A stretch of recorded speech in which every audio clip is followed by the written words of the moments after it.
My name doesn't matter, because if anyone I know finds this, they'll think I've lost my mind. Maybe I have, but everything I'm about to write happened exactly the way I remember it. Nothing here is exaggerated, nothing is added for effect. I'm writing this like a report, because that's the only way I can get through it without breaking down. This started on a Monday night about a year ago. I lived alone in a small apartment, nothing special, 1 bedroom, thin walls, cheap flooring. I worked late, got home around 11 p.m, showered, ate leftovers, and sat on the couch scrolling through my phone. It was a normal night until I heard the first noise. It sounded like someone walking inside my bedroom. Not loud footsteps, more like a slow shift of weight on the floorboards. A soft, dragging step, the kind someone makes when they're trying not to be heard. I froze. I thought maybe a neighbor upstairs dropped something, but the sound came from the direction of my room, not above me. I muted my phone and listened. Another step. Slow, careful, like whoever was in there was deciding where to move next. I grabbed a kitchen knife and walked toward the bedroom, not because I was brave, but because staying still made me feel like I was already dead. My heart was pounding so hard I could feel it in my throat. When I reached the door, I flipped the light on. Nothing. Just my bed, my clothes, my desk. No one under the bed, no one behind the door. The window was closed and locked. I checked the closet. Empty. I tried to convince myself I was tired. Stress. Audio illusion. Something like that. I put the knife down on my nightstand in case I needed it later and forced myself to sleep. Around 3 a.m., I woke up to the sound of something breathing. It wasn't mine. It was coming from the foot of my bed. It was the slow, heavy breathing of someone trying to stay quiet but not fully controlling their lungs. I didn't move. My eyes stayed closed. I thought if I pretended to be asleep, maybe whatever was there wouldn't touch me. After a few minutes, the breathing stopped, followed by a sound I can only describe as someone crawling backward across the floor. I didn't open my eyes until sunrise. On Tuesday, I came home earlier than usual. I wasn't scared yet, just unsettled. I kept thinking maybe I had a sleep disorder or was half dreaming. But when I went to shower, I found clear handprints on the inside of the shower glass. Long, narrow fingers, 5 prints, evenly spaced. I hadn't showered since the night before, and I always ran the water hot, which fogs the glass. These prints were from someone with cold hands, touching the surface after the steam had cleared. I wiped them off and tried not to think about it. Things got worse on Wednesday. At around 2 a.m., I woke up to the sound of my closet door sliding open very slowly.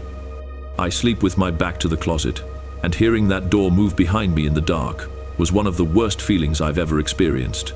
I turned on my phone flashlight and pointed it at the door. It was half open. I stepped out of bed and checked inside, nothing there. But the clothes on the hangers were swaying like someone had brushed past them just seconds earlier. No draft, no AC, no reason they should be moving. I barely slept that night. By Thursday, I decided I needed evidence.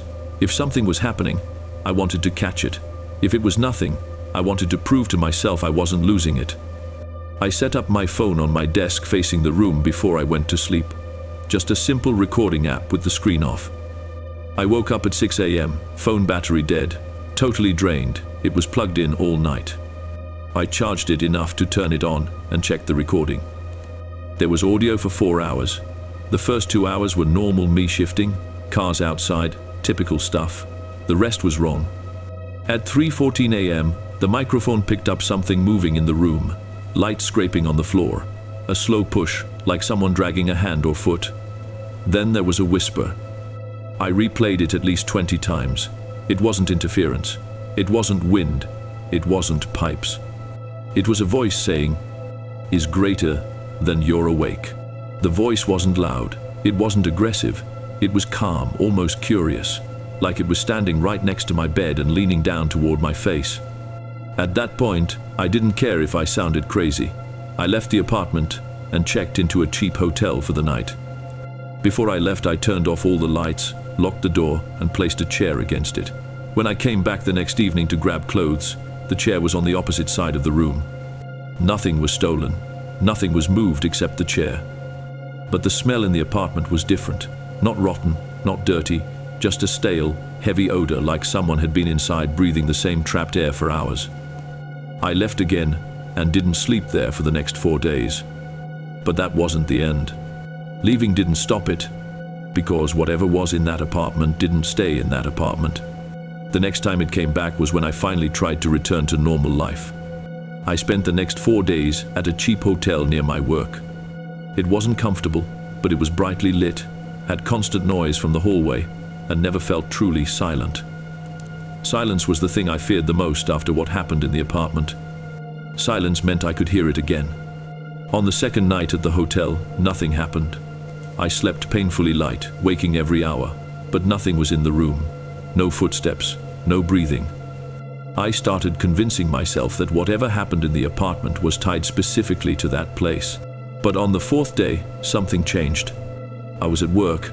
I'm a warehouse inventory clerk, mostly scanning boxes, updating numbers, walking between aisles. The warehouse is huge, noisy, full of forklifts, metal clanking, radios buzzing. There's almost no moment of quiet anywhere inside. At least, that's how it should have been. Around 1 p.m., while walking past the tall shelving in aisle 9, I heard something behind me. Not footsteps, not machinery. Breathing. Slow, heavy, familiar. The same breathing I heard at the foot of my bed. I whipped around so fast I nearly dropped the scanner. Nothing was there, just rows of pallets and boxes. I figured it was the echo of a forklift backing up or some pressure change from the vents. But the breathing continued. It was right behind me. I could feel it on my neck, the same warm and cold mix that shouldn't be possible. I stepped backward until my back hit the shelf. My hands were shaking. One of my co-workers walked into the aisle and asked what was wrong. The second he arrived, the breathing stopped. I didn't tell him anything. I didn't want to get fired or put on leave for mental health evaluation. That night I went back to the hotel, checked every corner of the room, and left the TV on low volume so there would be constant sound. I managed to fall asleep around midnight.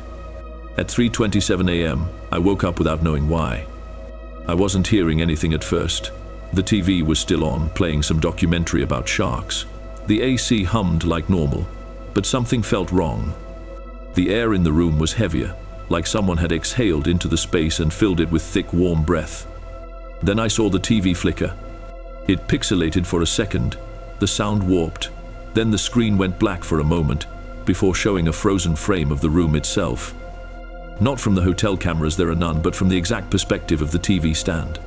The screen was showing a live feed of my room from the TV's point of view, as if something was looking at me through it. I sat up slowly. The TV image brightened. The camera angle adjusted slightly, like something was leaning in. I grabbed the remote, but it didn't respond. I hit the power button on the TV manually. Nothing. Then the image zoomed in on me. Not digitally, physically. Like something was crawling closer to the screen from inside, pushing forward. The picture distorted, turned to static, then sharpened again. This time, I wasn't alone in the shot. A shape stood directly next to my bed, tall, thin, leaning forward like its spine was bent at a painful angle.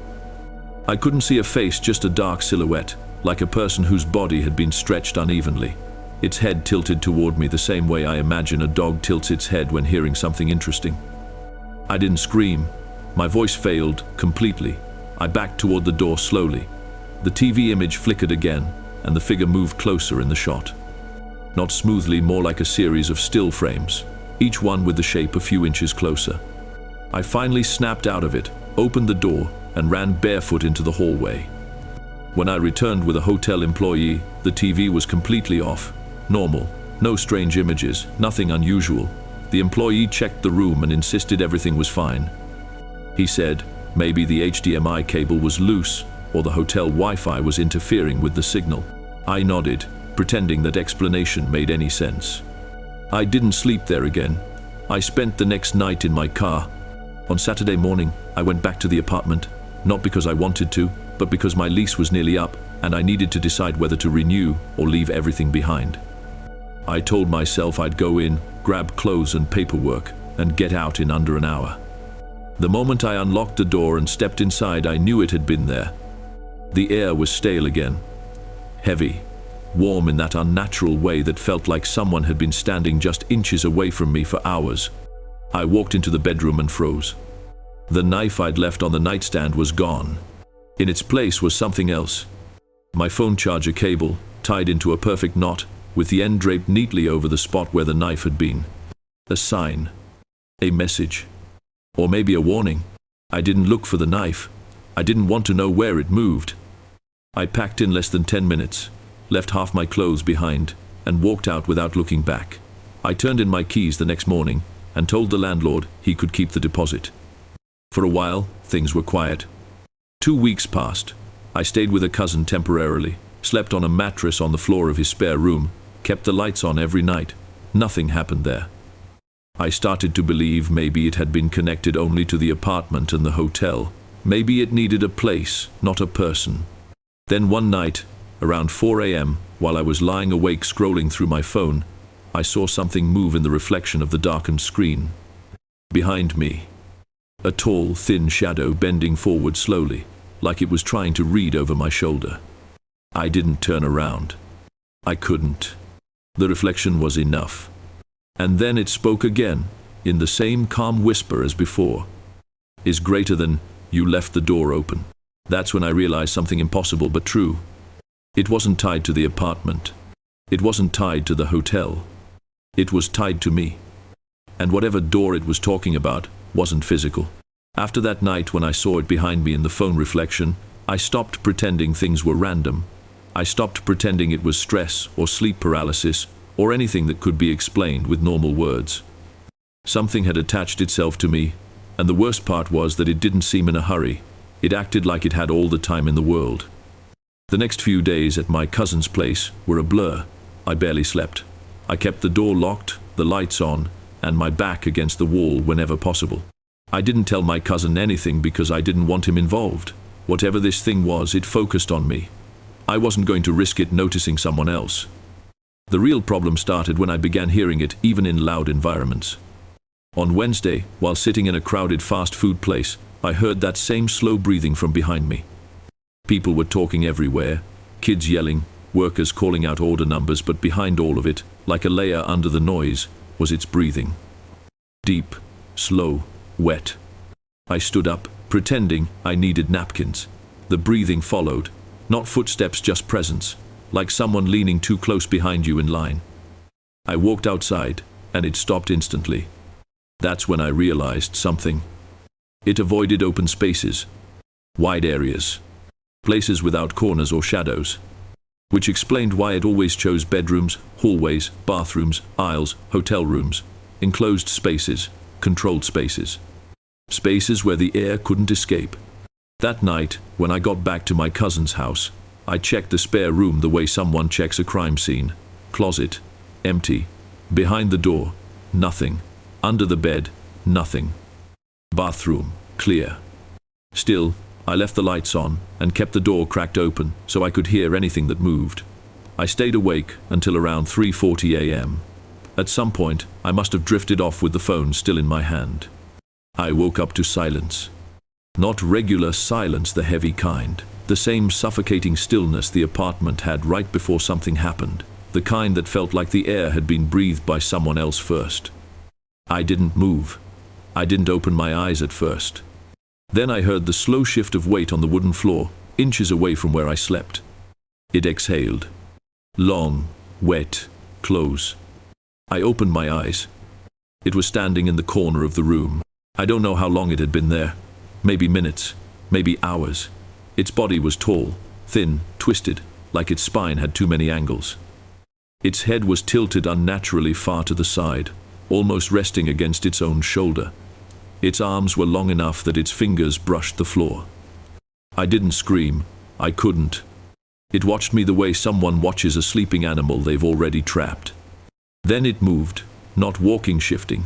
1 second it was in the corner, the next it was closer.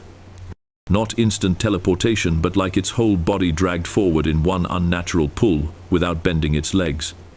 It leaned over me until its head was just inches above mine. And then it whispered again. Is greater than, you opened it. Now I can come through. I didn't understand, but I nodded, trying not to provoke it. It leaned closer. I felt its breath hot and cold at the same time, like air from a freezer and a furnace mixing together. The lights flickered, but didn't go out. It reached one long hand toward me, fingers shaking like they hadn't been used in decades. Then it stopped. Its head snapped upright, fast like it heard something behind it. It straightened to its full height, turned toward the doorway, and froze. For a moment I thought someone else was in the house, but I didn't hear anything. The creature stood there, perfectly still, as if waiting for something. Then all at once, it backed into the corner, sinking into the shadows like its body was dissolving into darkness. Within seconds, it was gone. The room felt lighter immediately. Air moved again. I could breathe. I didn't sleep after that. Around 7 a.m., my cousin knocked and asked why the lights were still on. I lied and said I fell asleep watching videos. That afternoon, everything clicked. I remembered the first night this started, the noise on the laptop, the video freezing on a door, the voice saying, "This one is open." The second time, "This one is almost open." The hotel, the TV, looking at me. The reflection, "You left the door open." And last night, "You opened it. Now I can come through." It wasn't talking about a real door. It was talking about attention, awareness, recognition. I had been feeding it every time I checked the noises, every time I paid attention, every time I feared it. Fear was the door, and I had opened it wider every day. I realized I needed to starve it, take away exactly what it wanted, not fight it, not run, but deny it the one thing it kept feeding on, acknowledgement. That night, I turned off the lights, closed the curtains, sat on the bed in complete darkness, and did nothing. No reaction, no looking around, no breathing changes, nothing. At some point, I heard it enter the room. Its feet dragged. Its breath shook the air. It came close enough that I felt the mattress dip. I didn't move. It whispered something I couldn't fully understand, like a question. I didn't respond. Minutes passed, or hours, and then it left. Not suddenly, slowly, like it realized I wasn't going to open the door again. Not by fear, not by acknowledgement. The room felt empty afterward, truly empty. The next morning, for the first time in months, I felt alone. Completely alone. It didn't come back the next night, or the next week, or the next month. I moved out of my cousin's place, changed jobs, went to therapy, did everything I could to build a normal routine again. It's been almost a year now. I haven't seen it. I haven't heard it. Not once. But sometimes, when I wake up in the middle of the night, I swear the air feels slightly heavier than it should. Not enough to scare me, not enough to acknowledge, but enough to remind me. The door never fully closes. It just waits for you to open it again. And I'm doing everything I can to never open it. Not even a crack.